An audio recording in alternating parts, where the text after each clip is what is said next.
If you've ever wondered what it's like to have one of the riskiest jobs in the world, Deadliest Catch is the show for you.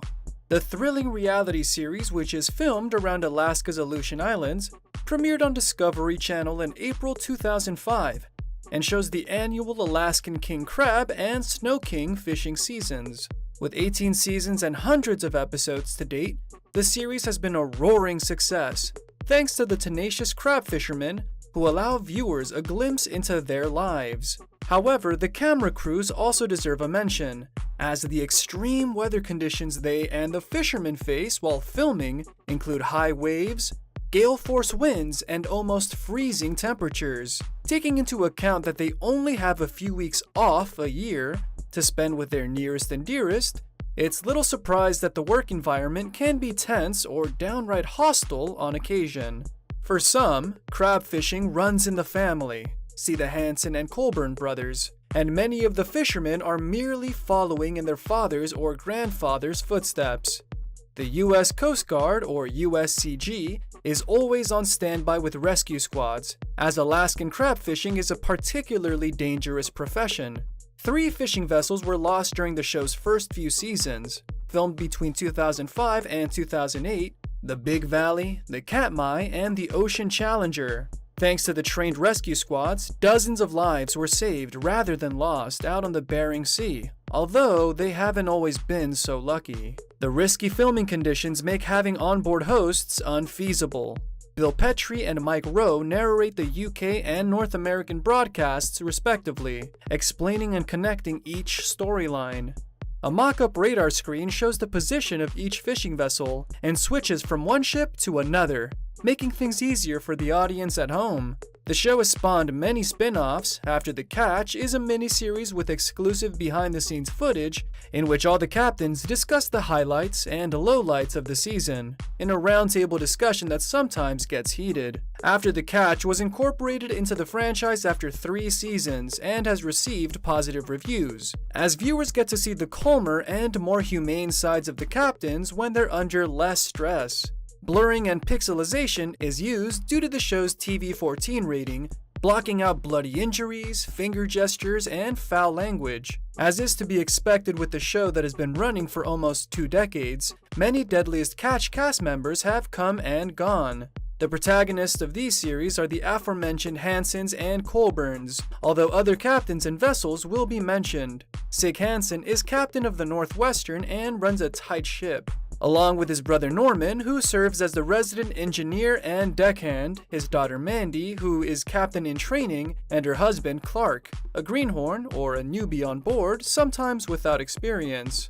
Sig and Norman are descended from a long and illustrious line of Norwegian fishermen, grew up in the environment, and are considered pioneers of the Opilio crabbing trade, so it's unsurprising that they've continued the family tradition. At just 14 years old, Sig began working on his father's boat and even skipped out on college to become a full-time deckhand. He became a relief skipper at the age of 22, spending 10 months a year in Alaska.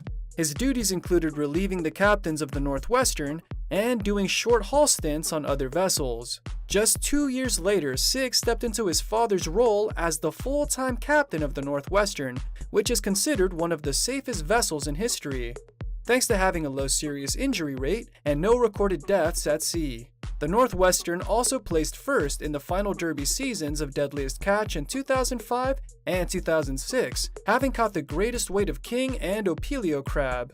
Sig is a man of few words who prefers to let his work speak for him, but who has also built a successful brand over the decade, giving TV interviews and co-writing the New York Times best-selling book, North by Western, a seafaring family on deadly Alaskan waters. He has previously expressed his desire to cross over into mainstream reality TV and participate in Dancing with the Stars and other shows. Fans of the fishing series were stunned when Sig announced his departure in September 2010. Some reports claim that he abandoned when the show's executives refused to pay him the exorbitantly high salary that he was asking for. Thankfully, negotiations were held behind the scenes and Sig returned a month later. The fisherman also participated in The Celebrity Apprentice and did voiceover work for Cars 2 when his busy filming schedule allowed for extra projects.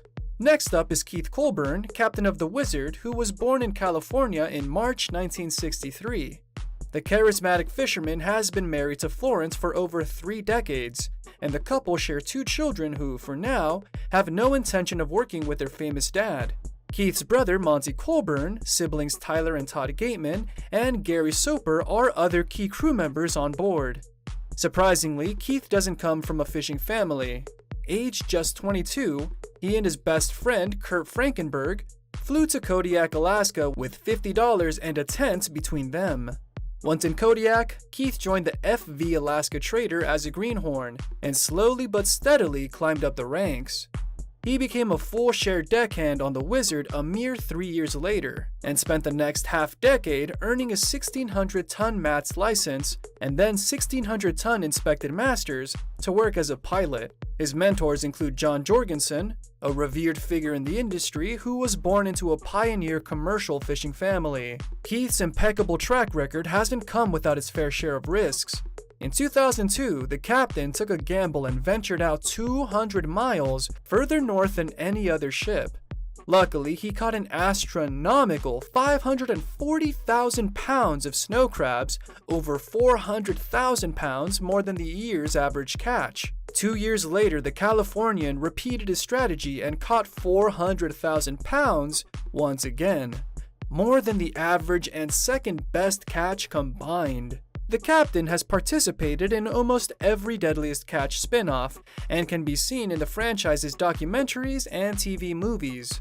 However, he's always looking to expand his brand, from selling dry rubs and sauces to doing public speaking gigs. Keith is a tenacious and charismatic individual who also does social media promotions in his little free time. The popularity of his sauce lines comes from the expertise he gained from his first job in a French restaurant. Last but not least is the unconventional Wild Bill Wichrowski, captain of the FV Summer Bay. His experience as a commercial fisherman, boat electrician, and naval engineer spans decades, and has made him a prominent figure on Deadliest Catch. After completing his high school studies in 1975, Bill joined the Navy and moved to the West Coast, and 4 years later, he was lured to the Bering Sea by the money-making potential in the king crab fishing industry. In 2005, Bill semi-retired and began running sports fishing tours out of Alaska and Costa Rica. 3 years later, the economic crisis forced him to having a serious rethink about his professional life. By this time, Deadliest Catch had exceeded expectations by becoming one of Discovery's most popular shows. Bill was inspired by the success of the series and so returned to commercial fishing.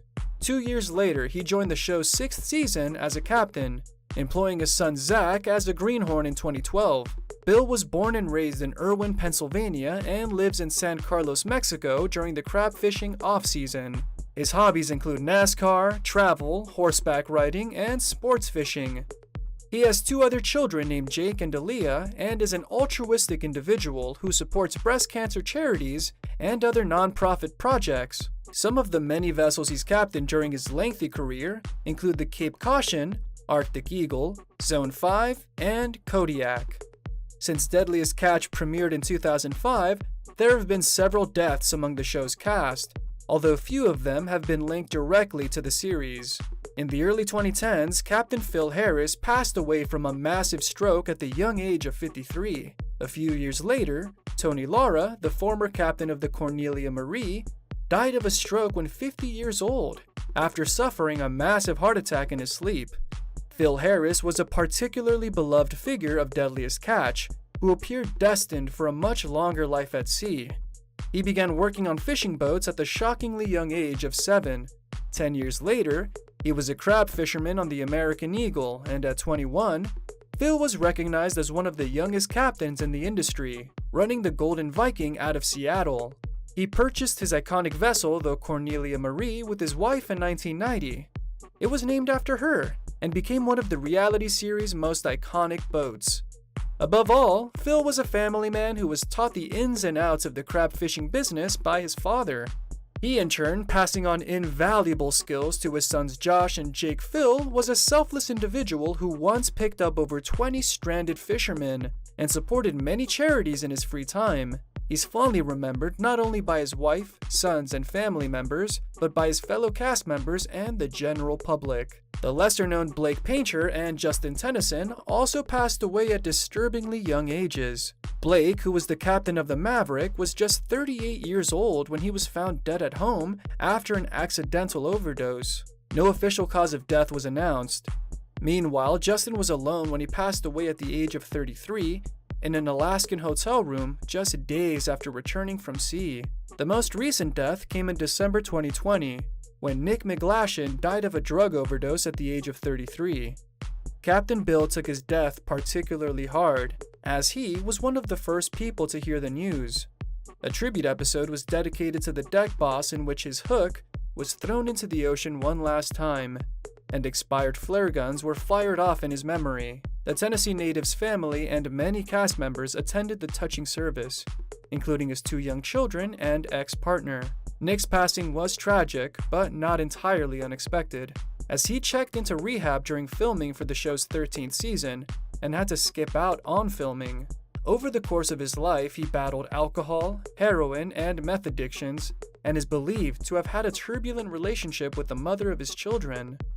Although most of the show's deaths have taken place off-screen, one exception is the horrific disappearance of the Destination in 2017, which resulted in the demise of the ship's 6 crew members who were on board at the time. During the filming of Season 13, the Northwestern was notified of the Destination's disappearance, and the USCG tried to locate the missing vessel, which was believed to have capsized after being weighed down by ice. The 6 crew members on board were Kai Hammick, Raymond Vinkler, Larry O'Grady, Derry Seibold, Charles G. Jones, and Captain Jeff Hathaway. Chris O'Neill, spokesperson for the National Transportation Safety Board, blamed the ship's lack of preparation for the disaster. He's quoted as saying during an interview, "The captain's decision to proceed into heavy freezing spray conditions without ensuring the Destination had a margin of stability to withstand the accumulation of ice led to the loss of the vessel. Thankfully, there have been no similar incidents since, as the captains of Deadliest Catch and the show's production team make sure to uphold safety measures to avoid a tragedy of the same magnitude." Thank you for spending some time with us. Make sure to like and subscribe so you never miss another video. We also handpicked these videos which we recommend you watch next. You can talk to us on all social medias or ask a question in the comments below. Thank you for being with us, and we'll see you back tomorrow.